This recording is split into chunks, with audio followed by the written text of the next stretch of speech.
What's up, guys? This is the Gospel According to Mark with a C. He is I, and I am he. Just taking some time to tell you exactly what's on my mind. Thank you for joining me once again, my friends. And as always, I invite you guys to like, to share, and to subscribe. Of course, hit the notification bell, and keep in mind there's a super thanks feature on all of my videos if you want to give to the channel so that the channel might grow. I could use your help, so I do appreciate it. And if you don't, I appreciate you just watching. So anyway, guys, the legend himself, William Shatner, has made an appearance at San Diego Comic-Con. Now, you guys know Captain Kirk is one of my all-time favorite characters, and William Shatner, of course, brought him to life in one-of-a-kind fashion. No disrespect to anybody else who has played Captain Kirk over the years, but there can be but one. So William Shatner sounded off as only he can, because like I said, the man is something like 91 years old, and he has officially reached the I don't give a F phase of his life that we all look for. I mean, I like to think that I am practicing, being as based as I possibly can, but William Shatner has got that shit on lock for the most part. So there are some comments here that I want to share with you guys that I think you might find interesting and probably agree with, knowing that you come from this fandom. And let's get into this, guys, because this was in the Hollywood Reporter. The link will be in the pinned comment below. And it starts off by saying, William Shatner sounds off on Star Wars, the latest Star Trek shows, during a lively Comic-Con appearance. Okay, so it goes on to say, William Shatner closed out the first night of the San Diego Comic-Con in style, with plenty of cussing and a look back at his storied career. In an hour-long chat with MC Kevin Smith, why would you want to talk to that clown? Oh yes, I think he's going to be doing some voice work on season 2 of Kevin Smith's dumpster fire show He-Man Revelations. But going on, the 91-year-old actor talked about aging, space travel, both real and fictional, because you guys know he went into outer space like a boss, what was it, last year, and his place in the pop culture consciousness. Now, Shatner's age was a running joke throughout the panel, with the actor quipping that he could die at any moment during the panel. None of us really want that, sir, but that would be fucking incredible at Comic-Con, Smith joked back. People would be like, he died like the legend he was. Okay, Kevin Smith, all right, go sit down. They're not here to see you, Kevin. Throughout the Shatner on Shatner panel, presented by the fandom-focused company Legion M, the icon fluctuated between, as he put it, serious and fun topics. He took time to address the importance and power of fandom to his career, and specifically to Star Trek, which 56 years ago introduced the world to James T. Kirk, his most enduring character. And yes, of course, 56 years ago, when Star Trek came out, keep in mind, guys, it was not exactly a media and critical darling. As a matter of fact, after it got canceled, it was the fandom. People talk about toxic fandom and they want to criticize the fans. I always give the example that Star Trek wouldn't be the cultural phenomenon that it is today if fandoms hadn't insisted on bringing this show back. If fans hadn't insisted that this show, there was something to it. Even the actors, William Shatner said many times, oh, we just saw it as a job. Even though when you watch it, man, they really tackled that the right way. They were so believable in their roles, it just goes to show how professional they were back then. Because of course, in today's iteration of these shows, you don't sense any of the passion. You know what I mean? It's like you don't sense that they have any connection whatsoever to the fandom, which is why they feel so free to go on social media and attack so many of us. But anyway, yeah, it was the fandom. So William Shatner, of course, expressed his gratitude towards the fandom. Now, when asked to address the fans of that other major sci-fi franchise, Shatner quipped, "Fuck Star Wars, but not Mark Hamill."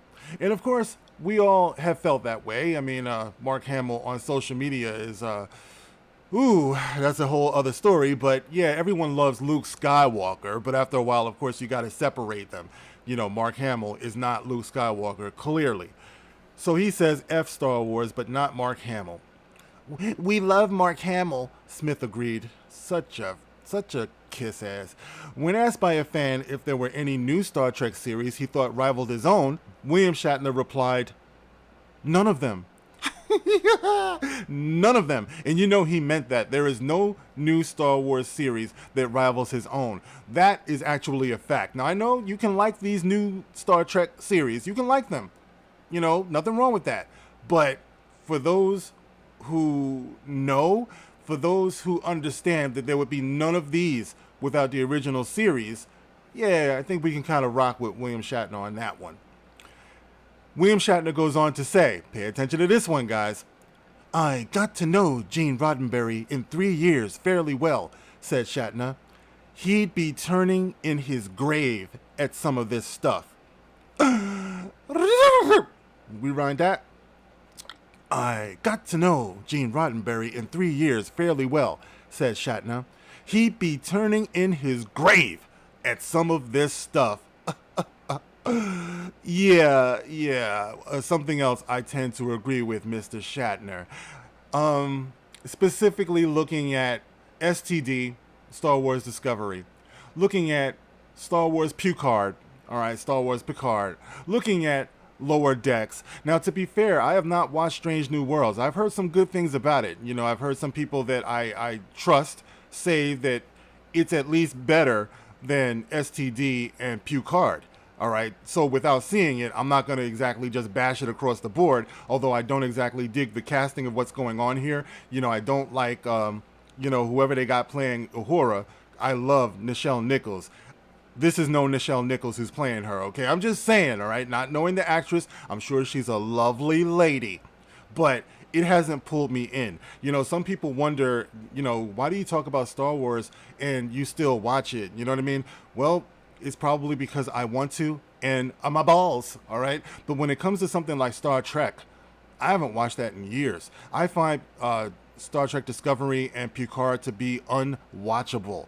Okay, so when he says that Gene Roddenberry would be turning over in his grave, I understand, because topically, as far as what they come up with content-wise, I don't find too much to be similar to the essence of the original series. The playfulness, the exploratory aspect of it, the philosophical aspect of it. I don't see that. I don't see where they're honoring the vision, and definitely not the optimism of it. And the lovability, or likability of the characters that are in this. It does tend to be too on the nose, preachy, all of those things that people talk about.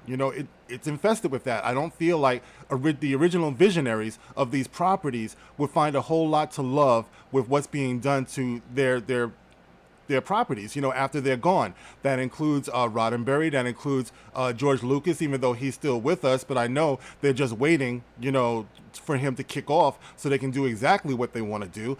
But clearly, when you have a visionary and a creator still here with us, and they tend to ignore his vision and ignore his consultation, it kind of shows you how they feel. Tolkien is the same way. They take these properties after they're gone. Stan Lee, also. And they do things with them that you just know the original visionaries would not appreciate. All right, guys, so I just wanted to highlight that. William Shatner being based as always, telling the truth, and I think it's good. I think it's good to highlight that, and I applaud you, Mr. William Shatner, for doing this. Now, if you follow William Shatner on Twitter, you know that he's just as based on Twitter, on social media. It's like he gives his opinion, and he shoots from the hip, and he says exactly how he feels, without a care about something like cancellation and everything like that. And I really do respect that, guys. So anyway, I wanted to share that with you guys. Let me know, do you agree with what William Shatner said? Fuck Star Wars. And Gene Roddenberry would be turning over in his grave if he saw what some of these new Trek shows and movies are doing with his vision.